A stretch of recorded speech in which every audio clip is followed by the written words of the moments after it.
Hey everyone, thank you so much for joining us for another podcast episode by CSM Practice. This is the podcast you want to listen to learn how other companies are approaching their customer success and customer experience frameworks. What are they doing that's successful for them? And learn some tips that you can actually go back to your organization and quickly implement. And today we're going to go into a very interesting framework that SAP has actually leveraged for a portfolio of their products in order to increase adoption, work better with the product team, and create a better service for a large canvas of customers. So it's scalable, it increases adoption, and it just makes sure that the experience of the customer is elevated. I have a very special guest. His name is David Kahn. He is the VP of Customer Success at SAP, works over 25 years in various tech companies, leading transformations, go to market strategies, and of course, customer success operations. Thank you so much, David, for joining us. Glad to be here. Thanks, Yuri, for having me. Now, we know SAP is a very large organization. You have a customer success team. What would you say your team's customers typically look like? Are they large, small, run the gamut? Definitely, we support customers across the entire gamut, so to speak. So we have very large organizations. We work with smaller businesses that are just starting out. Sometimes they just want to have a simple solution that they can, as a launch pad, so that they can grow. But many of the organizations we work with are ones that manufacture something, make something, service something. They can exist in many different countries. So we service customers in over 150 different countries across 26 different industries and 12 lines of business. And so, do you have a different engagement model for different segments of customers, I assume? So we definitely look at our high touch customers differently than we have our scale customers, as well as our partner channel. So we do have those three channels, but we do try to right size, let's say, our model based on the customer needs that they might have. So that's something that we're constantly evaluating as we proceed forward. So we have digital engagement models and we have high touch engagement models as well. And today you're going to share a framework that SAP adopted. It increased adoption. It allowed you to service a larger number of customers and tighten up the relationship between products, specific features that are being introduced to the overall customer experience and elevating that up. For sure. Would you say that that framework was helpful for both high touch and the lower touch, maybe even the digital CS engagement models? For sure. It's required for any segment of customers because at least our approach from my team's perspective is to look at any customer across any segment. We always are going to right size our engagement model for our customer depending on their needs, but the experience that they have has to be the same across the board. And we want to make sure that that is consistent for all of them. Okay, maybe just a little bit of a background. How long ago was it before you started introducing this concept of the 7 dimensions of customer success? It's probably been about 6 or so years ago that we formalized it. And it took a long time and we're still developing over the course of time. We get feedback from all our internal stakeholders across all our products. And we basically listed out, hey, what do you need to be a successful product in the market? And then we grouped it up, created these 7 dimensions. Well, I assume you've been with SAP for quite some time now, more than 6 years. 11 years now, yep. Can you reflect back on the days before and after introducing the 7 dimensions? What was the big change? It was brutal. Before, we didn't actually even know what a cloud solution was at going back 10 years or so. Very simple activities to do with a customer, being able to provision a system, being able to access it effectively, being able to find documentation was a challenge. So we had to set these expectations for each product, for each capability. So when a customer engages with SAP, then they have that available to them. Going forward, 6 years since you introduced the framework, and we're going to go into it and kind of unfold it for everybody that's listening. What are some of the main shifts that you're seeing as an impact of introducing the 7 dimensions framework? So there's tons of different stakeholders, as you can imagine, within SAP, whether it's from teams in the marketing team, the product team, our customer support teams. And it's important for them to understand what they need to do when they're bringing a new cloud solution to market. So that's what we've seen, is that now they get it. We don't have to explain it to them, and they have that as an expectation going in day one. Do you feel like the conversations with customers has changed because you doubled down on the 7 dimensions concept? Oh, absolutely. I mean, there's an expectation now of the experience. So there's consistency around that. And with that consistency comes a degree of confidence that they can have when they're engaging with our software and our company. 7 dimensions of customer success. Can you break it down for me? What are the dimensions and what do each of them entails? The 7 dimensions, essentially, number one is looking at the product. We need to make sure that the product actually does something useful to the customer, for the customer, has some level of functional scope. We want to make sure that it can be easily accessed, that there's some usage, metric, telemetry built into the product itself. The second dimension is around service and support. So if a customer has a question around their solution, or if they want to implement it, is there a team that actually can support that?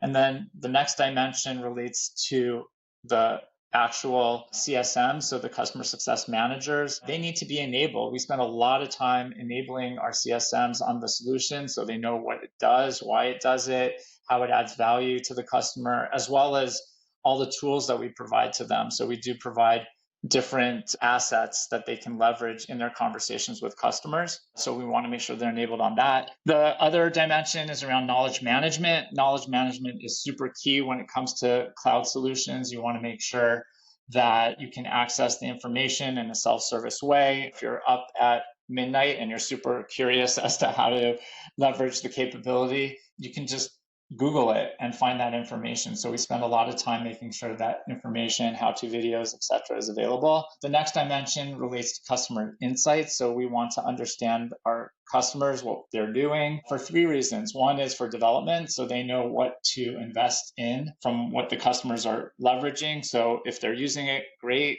If they're not using it, maybe we should change the capability or drop it. Also, from an adoption perspective, it allows us to essentially benchmark our customers against each other or with each other, so they can understand what they could be doing relative to other customers in their industry, as well as connecting customers together for references. Next dimension is around looking at the entire customer value journey. So that's all the way from the entire buying and using cycle. So when they're considering the solution, how they understand what they purchased, all the way through onboarding, adoption, consumption, and then the renewal phase, and then eventually becoming a brand ambassador. So making sure that we had support for high touch segment as well as digital segment. So making sure that there are assets for high touch, and then some sort of drip campaign, if it makes sense, in the digital segment as well across the entire customer value journey.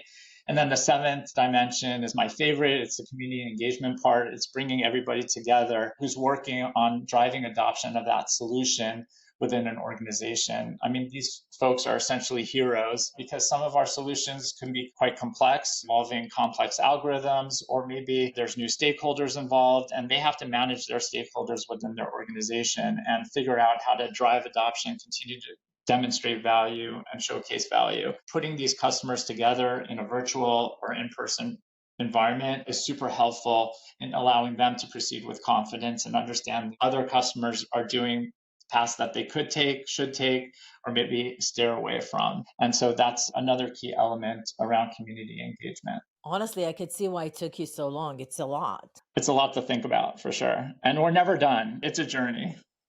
right? If you're smart, you're getting it to a certain level and then you're thinking, how can I even optimize even more than that?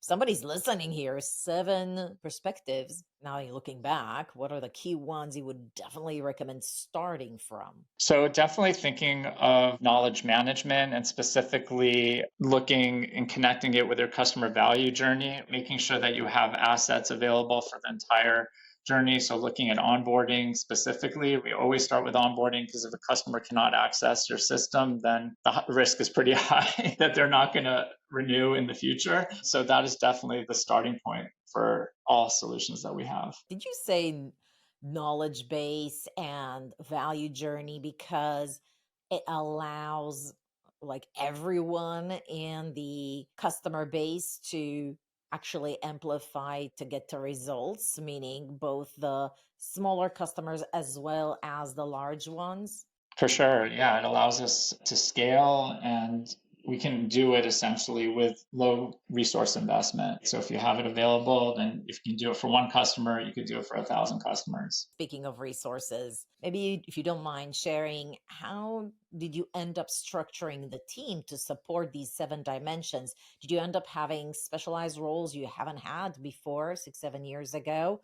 And do you mind sharing what those are? So our team is basically set up as a strategy team. We're not assigned to specific customers. It's a global team. We have 3 groups. We have the product champion group, which is a newer concept for going back 7 years today. I think you'll find more of that. I've heard other companies on your podcast before have a similar kind of structure, but it's somebody who's the real evangelist looking at the entire customer journey. And we have those aligned by product. And then we also have a team of folks looking at the community outreach and engagement component. So it's the scale dimension, reaching out to more customers, and we measure that by ACV touched. And then the third dimension is the analytics. So it's people who are good with data, understand how to connect data across the entire life cycle of the customer. So, starting with knowledge management and value journey, and having product champions, community outreach specialists that are looking at how many customers or even end users I was able to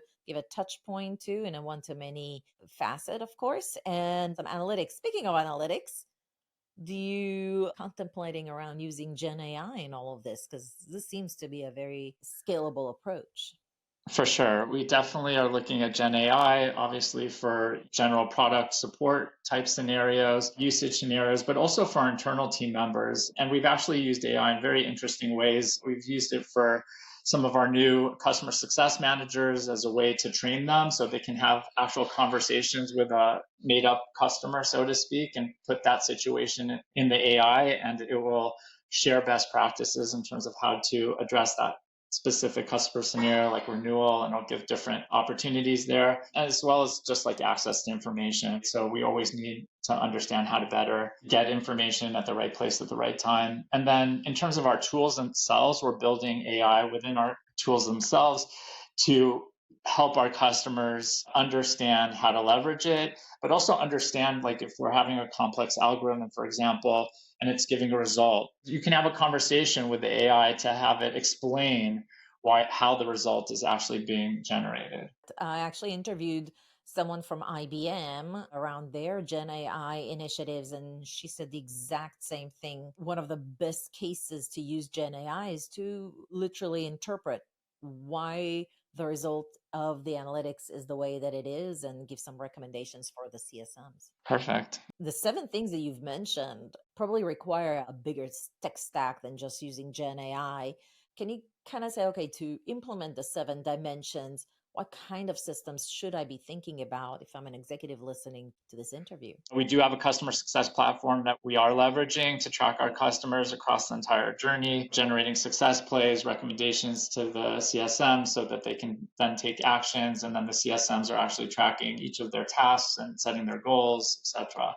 So that's definitely the key tool and provides a lot of transparency across all the account teams working with a customer. We also have tools that do the telemetry work and aggregate it up for the CSM so they have that available to them, as well as understanding the entire experience with the customer in terms of where they are in various sales cycles, where their usage is, and then based off of the usage, trying to identify and build in adoption plans as well. So some of these tools are off-the-shelf tools that we subscribe to, and some of these are in-house built tools as well. You mentioned usage data, and my heart skipped a beat because I know how hard it is, first of all, to get usage data, to get it in the right structure, to get it to be clean and accurate so we can even rely on that. reflecting back, how long did it take you from saying, hey, we need usage data, to actually getting it in a format, in a state that you could feed it into some sort of a system and say, yep, all right, we got something we can work with? That again is a journey. We're definitely not at the end state around this topic. And it's actually been interesting because we went on our road to adoption. We actually build a adoption team within our product organization. And their sole goal and mission is to ensure that we do have usage information available and can be leveraged for our customers and for our internal stakeholders, of course. We expose that in an online tool that all customers have access to. But yeah, it is a journey. Some of the key challenges, I guess, that would be interesting for folks to understand related to it. So it's one thing to measure usage information at a specific product level. But once you start aggregating different products, and you want to start to get more aggregated metrics, it becomes much more challenging. So we do have to spend a lot of time on reconciling the different metrics that we use and driving some level of consistency. So whether it's an entitlement metric or whether it's a functional consumption metric. So those are different elements that we explore and continue to improve upon every day for sure. The framework is super interesting. I think I got a sense that it's good for all of your segmentations and engagement models: high touch, low touch, digital touch. I assume it's also some aspects of it don't require a dependency on usage data. And I can only assume, for example, knowledge management and value journeys don't necessarily hype up the dependency on the usage data. And that's why these are good places to start from. I get a sense that you were able to do it with a fairly lean team, even though you have like three specialized roles. I don't get a sense like the team is very large in order to implement something like that.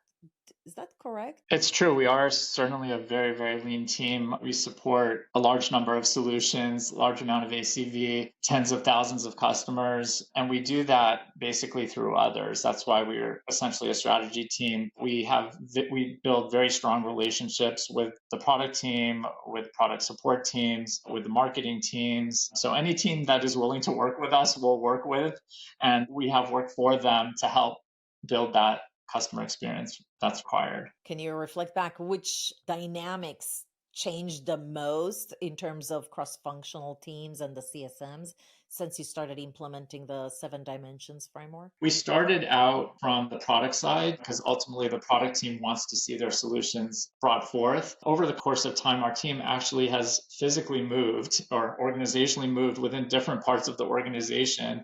And we've been essentially evangelists, if you will, in some capacity, to showcase the importance of adoption. So we started out with closer to product, closer to our go-to-market teams. Then we moved over as a separate org focused on customer success. Then we moved to our services team, and now all the services teams are totally on the adoption journey topic. Now we're essentially back to our customer success and sales frameworks. I'm super happy to hear that, because we always look for things that not only impact the customer's experience, but also the internal experience. And we know when our clocks are wind up and we're all working together, the customer experience is just gonna sort of take care of itself. Yeah. And if you keep customer first, everybody will be focused on it. And that's what we find. Everybody's purpose driven and they want that to be successful. And that's a big cultural shift, I bet. That doesn't happen in a day. No, it's been a journey. It started kind of bottoms up and now it's definitely tops down. No question asked. It's top of mind for every team at SAP. Value journeys. If we had to break down one dimension, I think that's the one that those are listening right now are very, very curious about, especially how do you do that in a scalable manner for the long tail customer base, if you will. Maybe you could talk about one customer journey that you guys built. How did you approach it? What did it entail? Lift up the kimono around that. So, in terms of building the customer value journey, it's actually important to think about what solutions you want to focus on. Some solutions you want to bring back to the product team and kind of keep it closer on the incubation side. But as a solution becomes more available or more generally available, you have the opportunity to start scaling it and building that entire customer value journey. So, Again, what we look at is starting out on the onboarding side. There's some solutions. So we cover, let's say, 20% of our ACV, or 20% of our products covers 80% of our ACV. So those were assigned, highly engaged, if you will, with our team from a product champion perspective. But we still had 80% of our products that were uncovered. And so going back to your long tail kind of conversation, it was important that our CSMs and customers did have that experience, but a very basic experience. So we started building out very basic components to it, like help documentation, like onboarding components, basic resources that are available. So that was how we started the process. And then as capacity becomes available, then we continue to improve upon it. But in terms of the entire journey, going back to that point, looking at starting with provisioning, if you will, and getting access to the system, what that looks like, making sure that the commercials are clear and aligned, and then looking at things like the onboarding experience again, looking at webinars, so having a scalable one-to-many webinar that is there, and then having that available from a self-service perspective as well. And then you just look at all the different touch points. So getting started, having that, and then connecting it again to the onboarding webinar component. And then the next step relates to, as you get more mature, you can start looking at things like usage information and say, okay, hey, customer, you're not using this.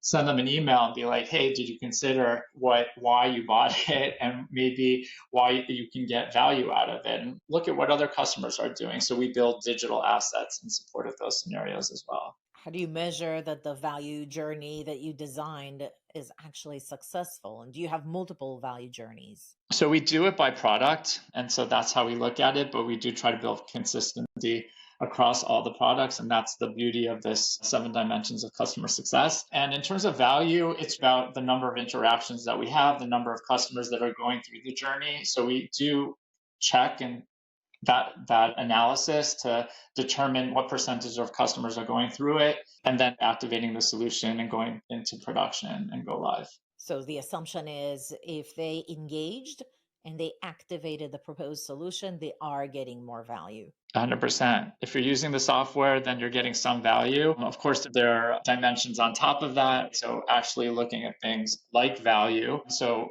doing things like value assessments. And we do have teams at SAP, of course, who can do that with our customers. And we have online tools that they can leverage, do benchmarking and things like that by putting in KPIs. And that's some of the conversations that we arm our customer success managers with as they engage with their customers in the conversations in QBRs and things of that nature. Well, thinking about gauging for success, what are the KPIs for your team? And does each specialized role have a different performance KPIs? So we follow the metrics that our front-facing teams have. So the customer success managers, we want to make sure that we're completely aligned on that. And so the measures are renewal rates, churn, NPS information.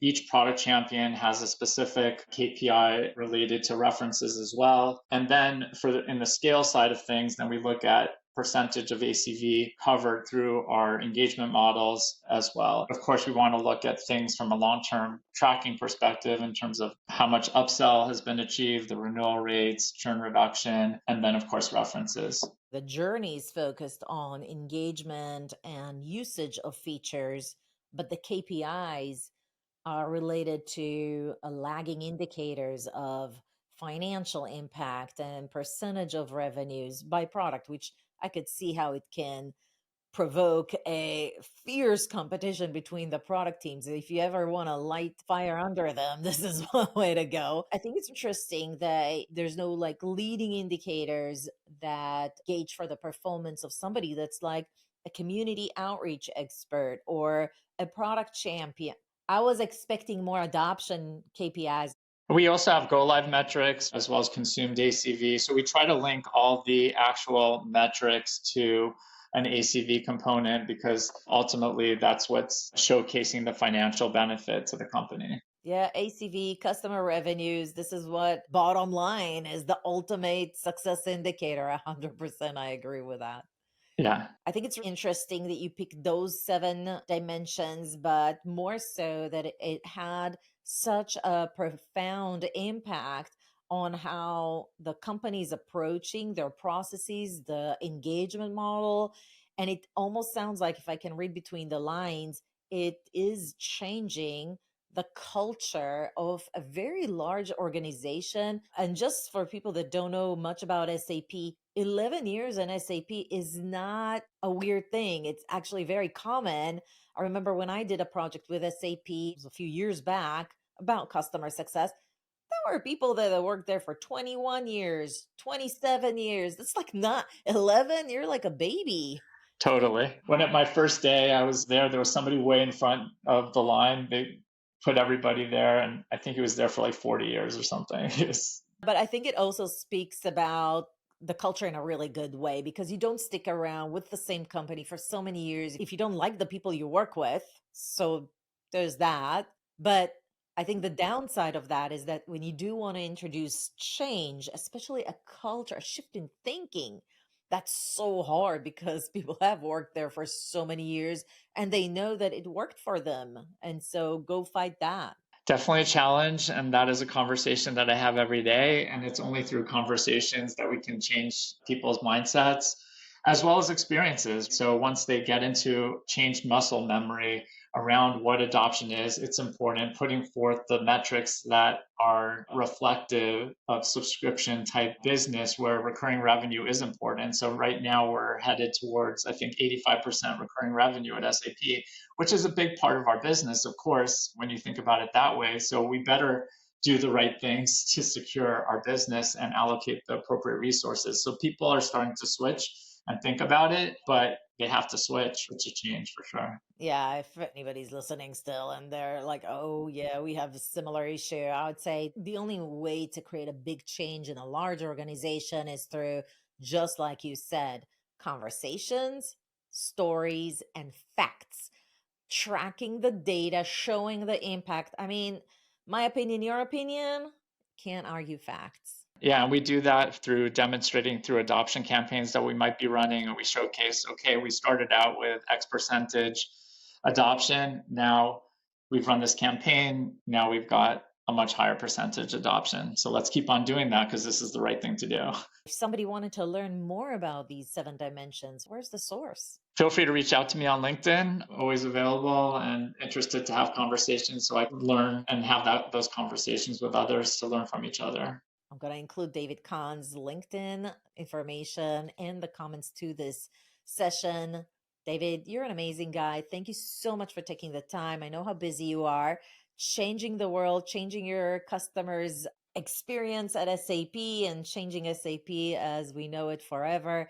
1 month, 1 year, one customer journey at a time. Thank you for having me. Awesome. And with that, it's a wrap. I'll see you on the next video.